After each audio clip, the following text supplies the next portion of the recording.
Hello friends, welcome to your very own favourite education channel dears. तो आज हम क्या पढ़ने वाले हैं? आज हम क्लास 10th इंग्लिश की लास्ट से second poem that is the tale of custard the dragon को पढ़ने वाले हैं। अब ये पोम किसने लिखी है? ये पोम लिखी है ऑगडन नैश ने। तो चलिए शुरू करते हैं। अब ये जो पोम है, ये पोम एक तरीके की बैलेड है। अब बैलेड क्या होता है? बैलेड होता है एक ऐसी पोम जो कि एक पोम भी हो लेकिन एक कहानी भी हो। यानी आप किसी कहानी को आप एक पोएम की फॉर्म में रिप्रेजेंट अगर कर रहे हो तो आप उसको बैलेड बोलते हो। और जनरली लोकल एरियाज में या लोकल फोक टेल्स में इस तरीके की बैलेड को जनरली सुनाया जाता है बड़ों के द्वारा अपने बच्चों को। तो ये आप बोल सकते हो किड टेल्स में से एक स्टोरी होती है। तो बैलेड एक ऐसी पोम होती है जो कि एक तरीके की स्टोरी भी होती है और एक तरीके की फोक टेल भी होती है। इस पोम का नाम है the tale of custard the dragon. यहाँ पे बताया भी जा रहा है कि ये किसकी कहानी है? ये कस्टार्ड की कहानी है। और कस्टार्ड किसका नाम है? एक ड्रैगन का नाम है। तो एक ड्रैगन है जिसका नाम यहाँ पे कस्टार्ड है। तो इस कहानी में एक लड़की है जिसका नाम बेलिंडा है। उसके पास बहुत सारे पेट जानवर हैं, जिसमें से एक चूहा भी है, एक बिल्ली भी है, एक कुत्ता भी है और उसका एक ये ड्रैगन है जिसका नाम कस्टार्ड है। तो चलिए इसको स्टार्ट करते हैं। पहले स्टेंजा में ये बता रहे हैं कि जो बेलिंडा है वो कहाँ पे रहती है। तो बेलिंडा एक छोटे से सफेद रंग के घर में रहती है और उसके पास काले रंग की एक छोटी सी किटन है। किटन का मतलब होता है बिल्ली का बच्चा। तो उसके पास छोटी सी एक बिल्ली है, किटन है। एक ग्रे कलर का छोटा सा चूहा भी है उसके पास, यानी माउस है। और पीले रंग का एक छोटा सा कुत्ता भी है। अब उसके पास ना एक छोटा सा रेड कलर का वैगन भी है। वैगन होता है एक तरीके का कार्ट, यानी कि जैसे बग्गी होती है ना, ऐसी एक कार टाइप होता है, वाहन होता है एक वैगन। तो उसके पास रेड कलर का एक छोटा सा वैगन है और उसका एक छोटा सा रियलियो ट्रिलियो लिटिल पेट है जिसका नाम है कस्टार्ड, जो कि एक ड्रैगन है। अब यहाँ पे जो रियली ट्रूली के लिए जो वर्ड इस्तेमाल हुआ है वो रियलियो ट्रिलियो इस्तेमाल हुआ है। तो जब भी पोयम में जब पोएट अपने अनुसार शब्दों को मॉडिफाई कर देता है, किस लिए मॉडिफाई करता है? ताकि वो अलग दिखे, मजेदार दिखे। तो ऐसी पोम में जो पोएटिक डिवाइसेस यूज होती है वो होती है लाइसेंस वाली पोएटिक डिवाइसेस। तो यहाँ पे पोएटिक लाइसेंस नाम की एक पोएटिक डिवाइसेस होती है जो पोएट यूज कर रहे हैं। ऐसे ही आपने देखा होगा how to tell wild animal में पोएट ने ऐसे वर्ड्स इस्तेमाल किए गए थे।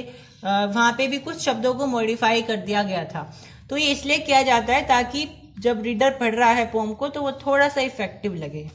अब सेकंड स्टैंजा में क्या हो रहा है? यहाँ पे राइटर उन सबके नाम बता रहा है। तो जो हमारे पास यहाँ पे किटन है उसका नाम है इंक। जो हमारे पास यहाँ पे चूहा है उसका नाम है ब्लिंक।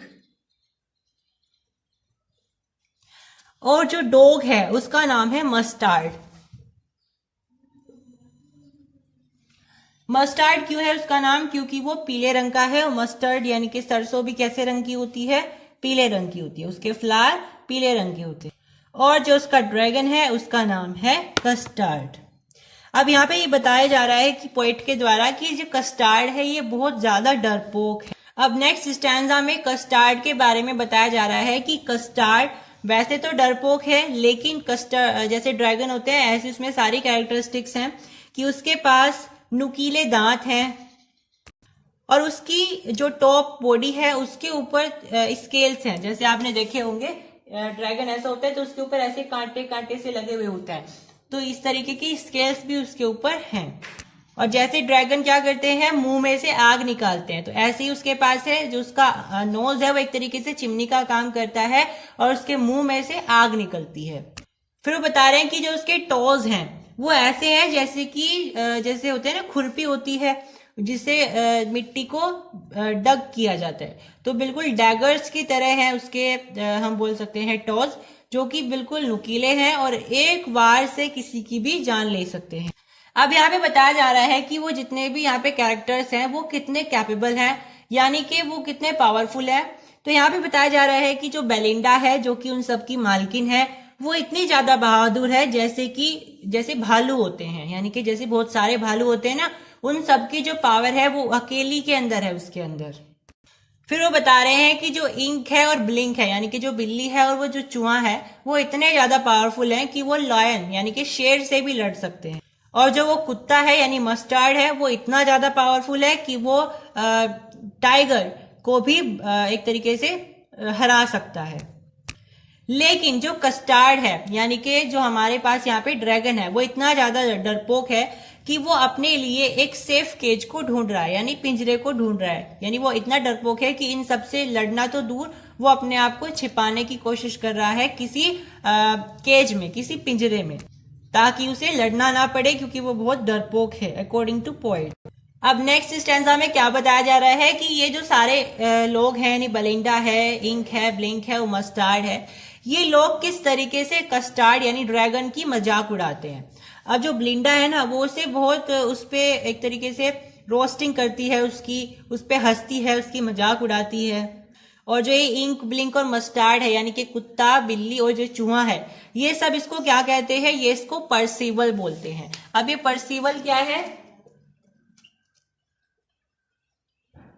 परसिवल एक राजा था जो कि जब लड़ाई का समय हुआ था ना, युद्ध का समय हुआ था, तो ये युद्ध में से मैदान छोड़ करके भाग गया था।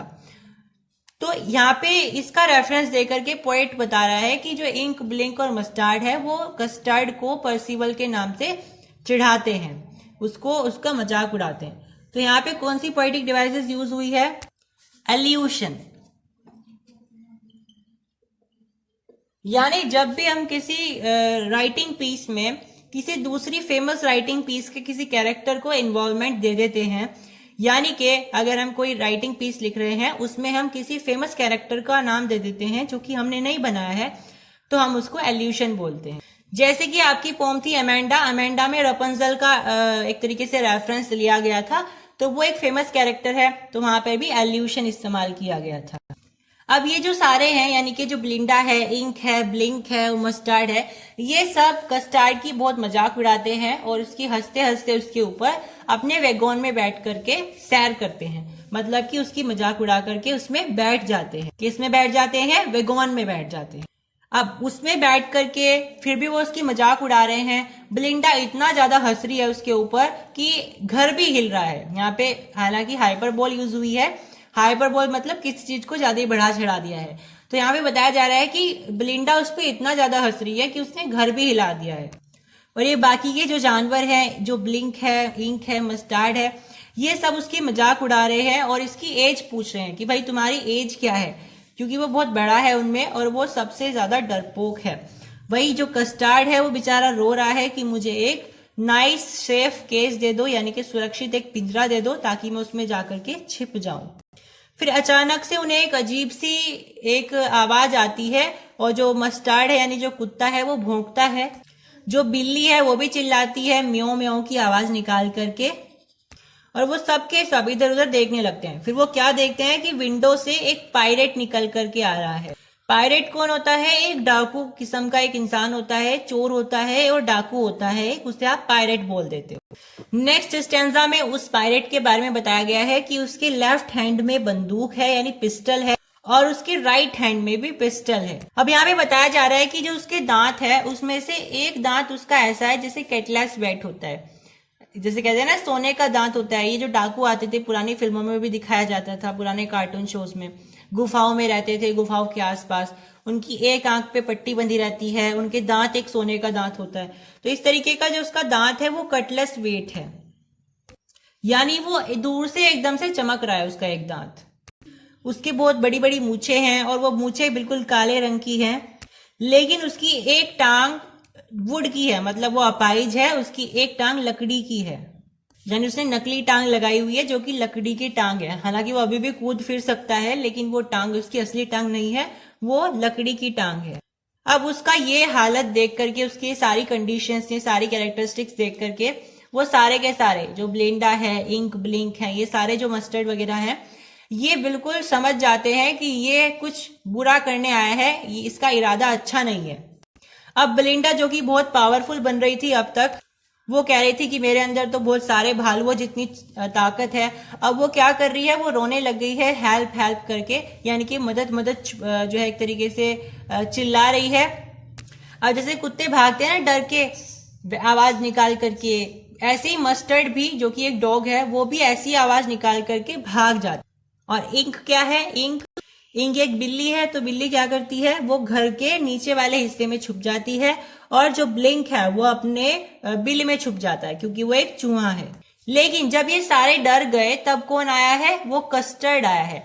अब वो कस्टर्ड जैसे ही आया, उसके जो मुंह में से फायर निकल रही है, उसके मुंह में से आग निकल रही है, वो एकदम से डरा देने वाला है। उसका जो फिगर है अब, और वो बहुत डरा देने वाले एक फिगर की तरह वहां पे निकल करके आया है। उसकी जो पूंछ है वो बहुत बुरी तरीके से, बहुत डरावने तरीके से मूव कर रही है, वो बहुत बुरी बुरी डरावनी आवाजें निकाल रहा है।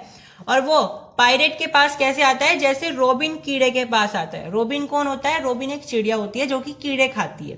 तो चिड़िया बहुत बड़ी है in comparison to the size of the worm. तो इस तरीके से ही जो कस्टर्ड है वो बहुत बड़ा है। किसके साइज के कंपैरिजन में? उस पायरेट के साइज। तो जैसे ही वो उसके पास आता है, ऐसे लग रहा है जैसे रोबिन किसके पास आ गया हो? वर्म के पास। अब पायरेट जेट डरता नहीं है, वो पूरे कोशिश करता है कि वो ड्रैगन को हरा दे। अब वो क्या करता है, अपनी पॉकेट में से एक फ्लैगन यानी कि एक सुराही निकालता है, उसमें से ड्रिंक कर लेता है। फिर वो 2 बुलेट लेता है और उस कस्टर्ड को, उस ड्रैगन को हिट करने की कोशिश करता है। लेकिन वो तो ड्रैगन है, इतना बड़ा है, तो उस बुलेट्स का उस पर कोई प्रभाव नहीं पड़ता है। और फिर कस्टर्ड क्या कर देता है, उस पूरे के पूरे डाकू को, पायरेट को 1 सेकंड में इंस्टेंटली उसको निगल लेता है। अब वो मर गया है तो क्या होता है, फिर ब्लिंडा निकल करके आती है। ब्लिंडा उसको बहुत ज्यादा लाड़ प्यार करती है कस्टर्ड को। जो मस्टर्ड है, जो कि एक डॉग है, वो कस्टर्ड को चाटने लगता है। और कोई भी दुखी नहीं था किसके ऊपर, कि वो जो पायरेट है वो मर गया, क्योंकि उन्हें तो बहुत खुशी हो रही थी कि वो मर गया, क्योंकि वो तो सब डर गए थे उसके आने से। और जो बिल्ली है और जो चूहा है ना, वो गोल घेरा बना बना करके बहुत खुशी से नाच रहे हैं, घूम रहे हैं। लेकिन फिर अचानक से ना वो एकदम से खड़े हो जाते हैं कि अच्छा तुमने उसे मार दिया। लेकिन फिर क्या कौन कहता है? डॉग, जो मस्टर्ड है, वो कहता है कि मैं तो तुमसे 2 गुना बहादुर हूँ। फिर जो इंक और ब्लिंक है वो कहते हैं कि हम तो तुमसे 3 गुना बहादुर हैं। फिर बेचारा कस्टर्ड क्या कहता है, हाँ हाँ तुम बिल्कुल मुझसे बहादुर हो, तुम 3 गुना बहादुर हो, तुम 2 गुना बहादुर हो, मैं तुमसे बिल्कुल एग्री करता हूँ। और फिर से वो ऐसे ही रहने लग जाते हैं। ब्लिंडा उसी छोटे से घर में रह रही है, उसके सारे पेट्स हैं। और अभी भी जो कस्टर्ड है वो रो रहा है कि मुझे थोड़ा सा सेफ केज दे दो, यानी कि मुझे एक सुरक्षित सा एक पिंजरा दे दो ताकि मैं अपनी जान बचा सकूं। अब ये जो पोम है ये हमें क्या बताना चाह रही है कि कुछ लोग ऐसे होते हैं जो कि बढ़ चढ़ के बातें नहीं करते हैं, लेकिन समय आने पर वो अब क्या कर सकते हैं वो उसको प्रूफ करके दिखाते हैं। जैसे यहाँ पे कस्टर्ड है, वो पहले तो ऐसे दिखा रहा है जैसे वो बहुत ज्यादा डरपोक हो, उस पर कुछ नहीं आता है। लेकिन जैसे ही मुसीबत आई उसने उन सबकी मदद करी जो बढ़ चढ़ के पहले अपनी झूठी बुराइयां, झूठी तारीफें कर रहे थे। बात करें राइमिंग स्कीम की, तो इसमें राइमिंग स्कीम यूज हुई है AABB। पोएटिक डिवाइसेस पहले स्टेंजा में आई है रेपिटेशन, ऑक्सीमोरन और एनाफेरा। और रेपिटेशन तो आप जनरली नोटिस कर सकते हो। बात करें ऑक्सीमोरन की, तो ऑक्सीमोरन इस्तेमाल किया गया है पैट ड्रैगन वर्ड में, क्योंकि ड्रैगन बहुत जंगली जानवर होता है और यहाँ पे पैट वर्ड इसके लिए इस्तेमाल किया गया है। पैट मतलब पालतू, तो जंगली जानवर पालतू कैसे हो सकता है, तो ये बात कटाक्ष होगी, एक दूसरे के बिल्कुल अपोजिट है। तो यहाँ पे कौन सी पोएटिक डिवाइसेस आएगी, डेट इज ऑक्सीमोरन। एनाफेरा यहाँ पे इस्तेमाल किया गया है कौन सी लाइन में, जो कि है हमारे पास एज से लेकर के मस्टर्ड तक की जो लाइन दी गई है। उसके बाद बात करें स्टेंजा थर्ड की, तो इसमें इस्तेमाल किया गया है सिमिल। फोर्थ में सिमिल भी इस्तेमाल किया गया है, मेटाफर भी इस्तेमाल किया गया है। फिफ्थ में अलिट्रेशन है, जो कि बी वर्ड की जो बी लेटर है उसकी साउंड रिपीट हो रही है, और सिमिल वर्ड जो रिपीटेशन है सिमिल की जो है यहाँ पे पोएटिक डिवाइस इस्तेमाल की गई है। और बात करें सिक्स्थ स्टेंजा की, तो इसमें पर्सोनिफिकेशन वर्ड इस्तेमाल हुआ है। तो पर्सोनिफिकेशन किस में इस्तेमाल हुआ है, पर्सिवल के लिए। पर्सिवल के लिए एल्यूशन भी है और पर्सोनिफिकेशन भी है, क्योंकि वो एक रेफरेंस दे रहा है। उसके बाद आप बात कर सकते हो 7 स्टेंजा की, जो कि एनामोटापिया है। एनामोटापिया तब आती है जब आप किसी साउंड के बारे में डिस्क्राइब करते हो। तो यहाँ पे वीक जो साउंड है, म्यू जो साउंड है, ये सारी जो है साउंड्स डिस्क्राइब की गई है। उसके बाद 9th स्टेंजा है, उसमें